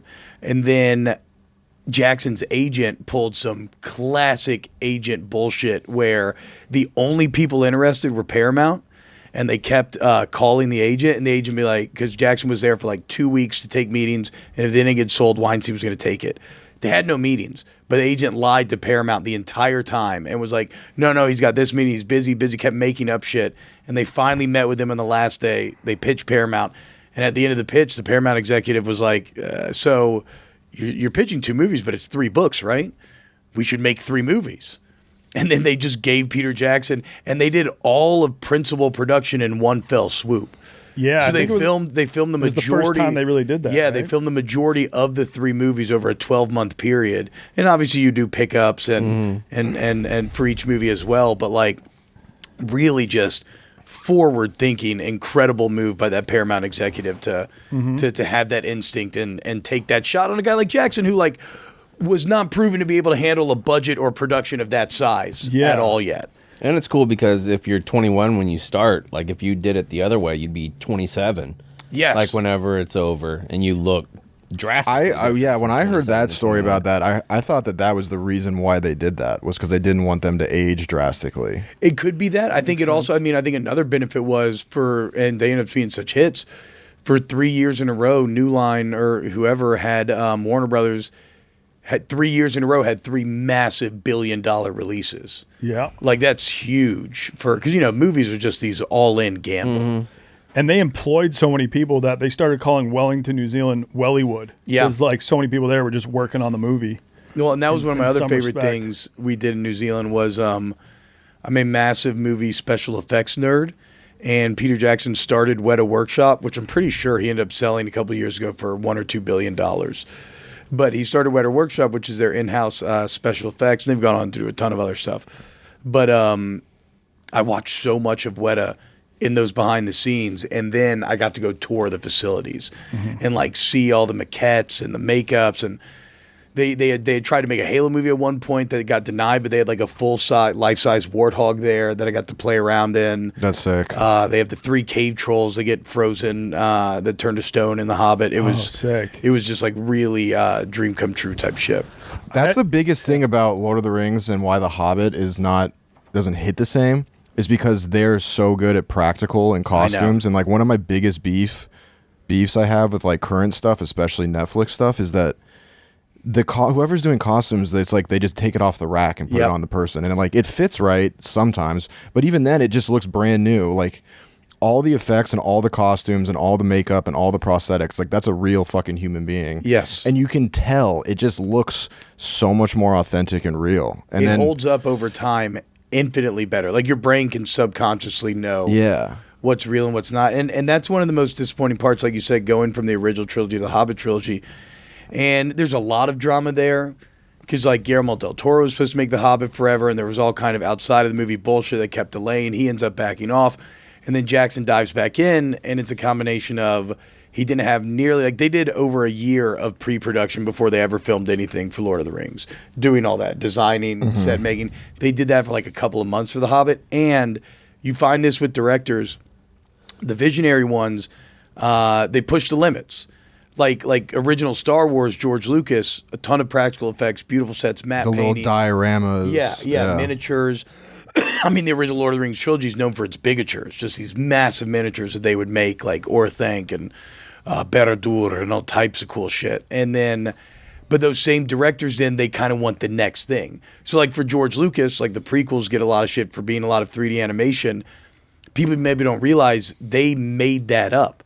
Like George Lucas created digital film for the prequels. It did not exist. And I miss it because I like actual film. I think it looks better. So in that same way, Jackson was kind of, he wanted to do the 60 frames per second.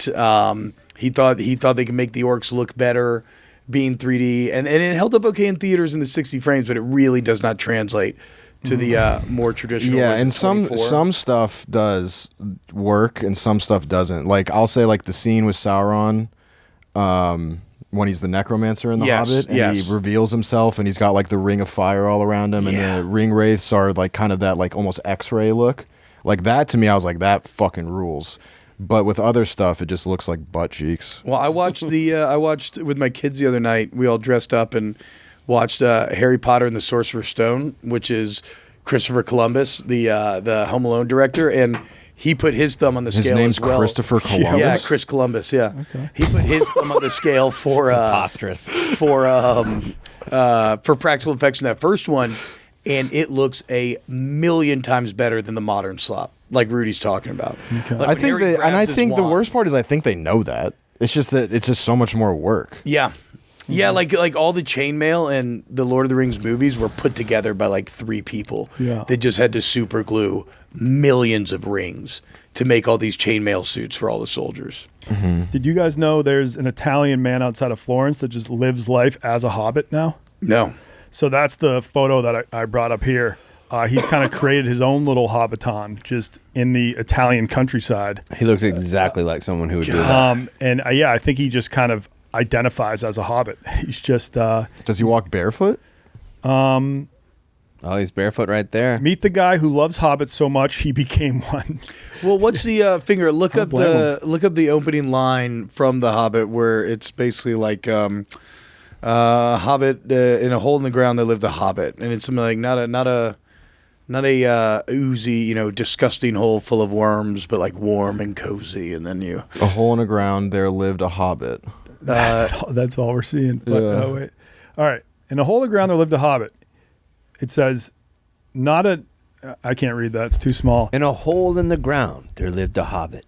Not a nasty, dirty, wet hole, filled with the ends of worms and oozy smell, nor yet dry, bare, sandy hole with nothing in it to sit down or to eat. Yeah, and then it goes on to describe Bag End, which is just wonderful, and the pantry's full of cakes and cheeses. They fuck with cheese heavy. Yeah.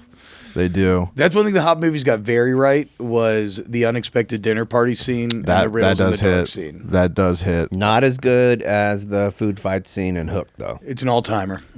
Who didn't try to imagine their food and see if you could really eat a cheeseburger? Oh, there you Wait, are. when you went to Hobbiton, and if you go into one of the Hobbit houses, are they scaled?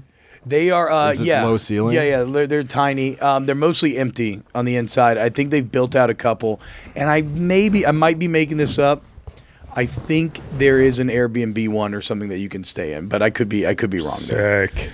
That is sick. But yeah, that would be my dream. Now, is that new Amazon show, the Rings of Power? Yeah, is that filmed in New Zealand? Yes. Okay, because that was like the most expensive TV show ever made, and the fight scenes looked so much worse than any fight scenes in Lord of the Rings or even The Hobbit. So to Rudy's point, the costuming in those shows is pretty fucking awful. It's very disappointing. They fucked up multiple fantasy series. For the most part, I think that like the production values are pretty damn good in that, like very cinematic for a TV show. The writing is incredibly uneven though. And I really like season 2. I really do. I'm a season 2 believer, and I can't wait for the next one. But no, I'm gonna watch it too. Yeah, it's not something that I can recommend as being like this is objectively very good. It's a really difficult story to put because like they're taking like that early lore from like the Silmarillion, like shit happens like a character will be working on something for 2,000 years, you know, and like there's these like humongous time jumps. And to make like a TV show out of it. But there's some scenes where like the ethereal stuff, like I thought in the first season when they did when, you know, Ungoliant takes out the tree, like I thought that looked really good. Mm-hmm. But then other stuff just looks like a little too airbrushed. Mm-hmm. But I don't know, I can't really place my finger. The writing is just like. The writing's super uneven. Yeah. It is super uneven. The Anatar turn in season 2 I thought was really good, but. Yeah, it's cool because I'm obsessed, and so I like having more of it. But that's exactly what I say. I'm like, listen, it ain't that great, but I'm gonna watch it because I just like like the nice thing is that like I know where this story's going, but I like attaching visuals to it because I can look over the other stuff because I know what the story is and I know what the quality of is, and so like just attaching visuals to it is just cool, and like getting to see Sauron in human form, is cool, but. T-Bob, I know you need to leave soon. Does anybody have any last New Zealand facts? You know, I don't.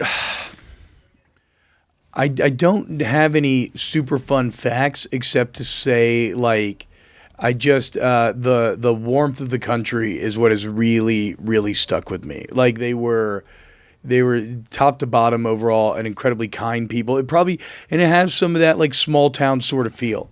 Everywhere we go, like we did a farm stay where we just stayed on this woman's farm for a couple days, and they took care of us, and they were so kind. That was wonderful.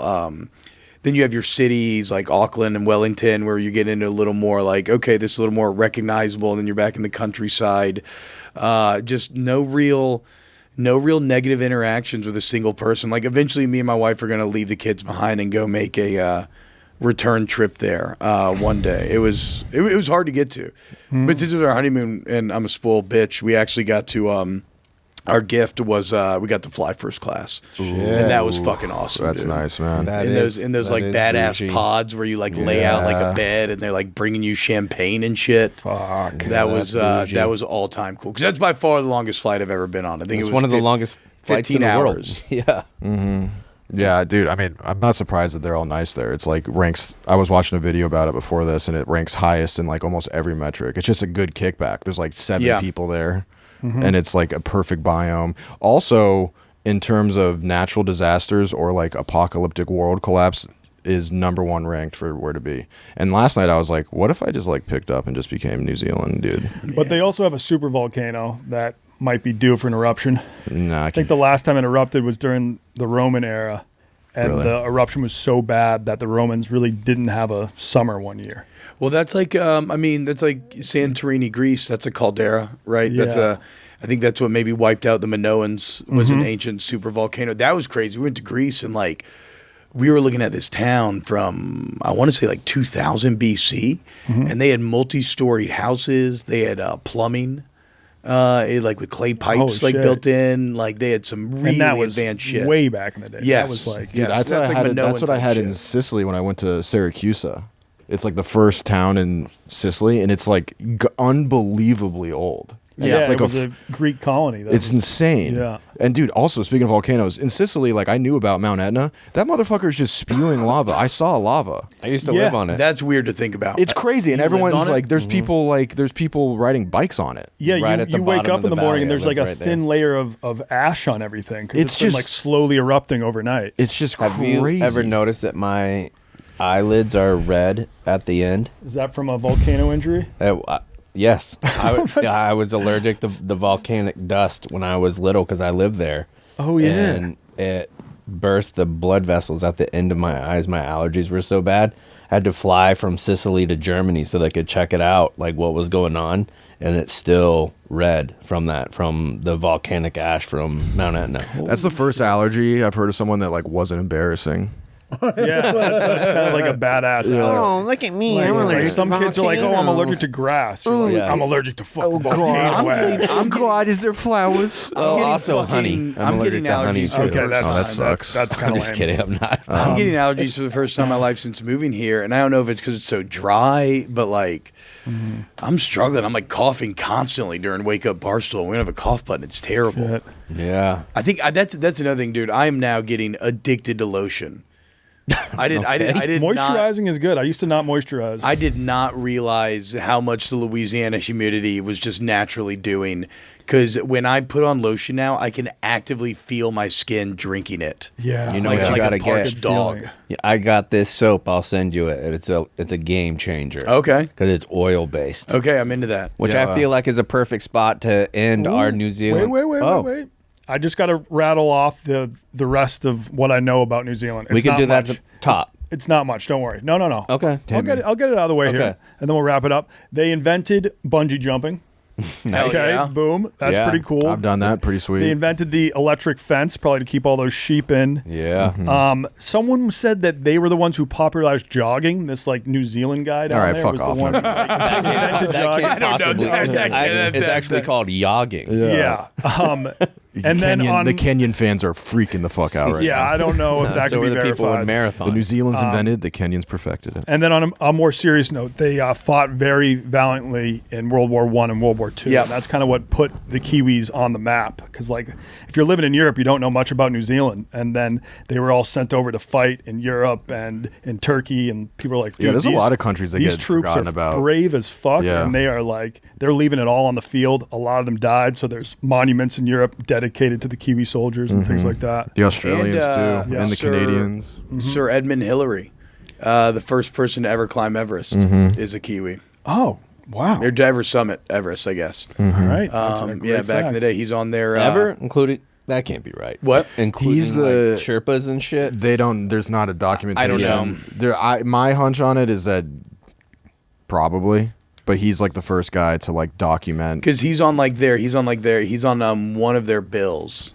And then that was another thing in the behind the scenes shit was like he like visited the set for a day and everybody was like freaking out about Sir Edmund Hillary being there. Dude, I guarantee some dude fucking in Nepal was like, yeah, I'll walk up that. I did it. Yeah, I did it yesterday. Yeah. Dude, have you seen those guys like when they actually scale them in like the tours? Those guys climb it like 3 times, and then some dude from Texas is like, like grinding, Passing his dead dick- bodies. passing Yeah. dead bodies. Yeah, He's the like, dead oh, bodies of Everest are dude. just insane. All Yeah. the poop icicles that Yellow are everywhere. shoes. It actually is. Yeah. Like, it actually is devastating. If you poop on Everest, that's it's like really sad what happens on Everest. Kind of like the moon.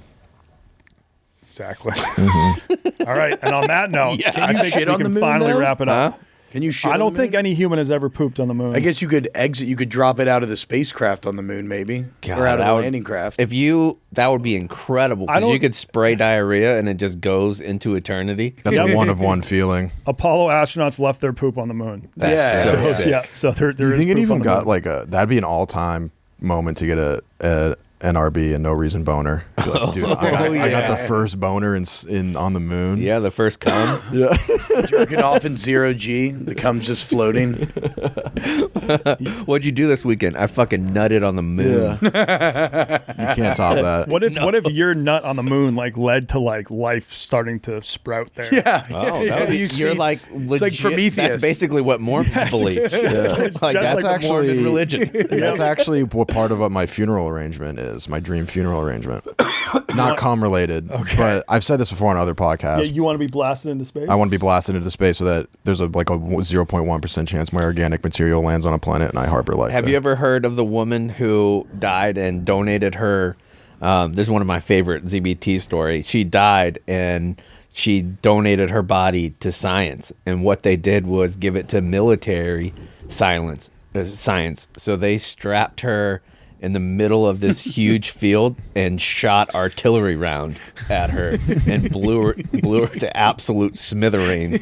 And then her son found out it was like what the fuck, dude? Like, she thought it was going to be like for brain cancer research, not for it to get tied to a stake and blown up by a 155 round. Oh my God, dude. We just wanted to make sure the Moab was effective. Yeah, exactly. And on that note, I think we can finally wrap it up. All right. That was New Zealand. Thank you, guys. That was fun. Hell yeah, that was fun. Later, boys.